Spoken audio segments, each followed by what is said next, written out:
Madlaw ni sa Canada mga idol. So karong adlaw mga idol. Second week na mga idol sa atong pagmix aning feeds sa sari manok ug sa ahong daan nga feeds mga idol. So karon mga idol magmix na ta ni 50-50 na. So 50% sa daan ako nga feeds ug 50% tani sa sari manok. So atong experience aning sari manok feeds mga idol, okay ra man gyapon, good sa man ag production nato. Agaubos taas ang production sa itlog tungod dapat siguro na sa init. So siguro naapektuhan sa init di sila komportable bitaw. Siguro po tiga mixing ta og feeds. Reho ra apektuhan pero okay ra man, di man ingon nga ubos kadyo.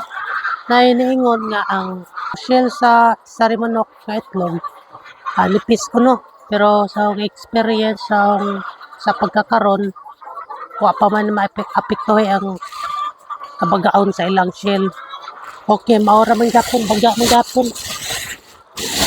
So mag-mix sa tanig 50-50. Diyan natin kuha nga feeds. Daan dan dito man istindahan og ibutang ning karaan na nga feeds sa daan. So 3 kilos na isa. So ang mix na to dali kay 3.2 kilos sa daan nga feeds ug 3.2 kilos sa sari manok nga feeds. So pero ang total nga 6.4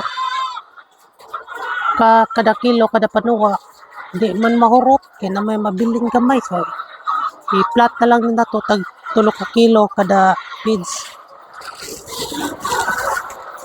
So kini lang gihatag na napod ni kuan level kanitaman 1 kilo. So mag-mix sa tani 50-50 na. So ang budget na tugtuwa dani kada adlaw 19.2 kilos kada adlaw na. I-divide na nimo og katulo kay katulo ang kumanuwa kada adlaw. So ang resulta na is 6.4 kilos. Pero ikuha na to 6 kilos flat. Pwede man gyapon nila morot man baga raman ang feeders na feeds sa feeders kung morot ang kuan 6.4. So yan na style na sa pag-mix. Butang sa sako para mas dali. So kung karit ka sa balde mag-mix, okay?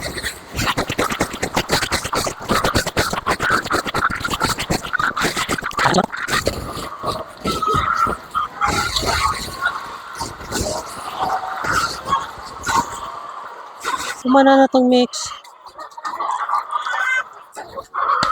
Anan ko sa pizza sa manok ko. Kuan. Kumot.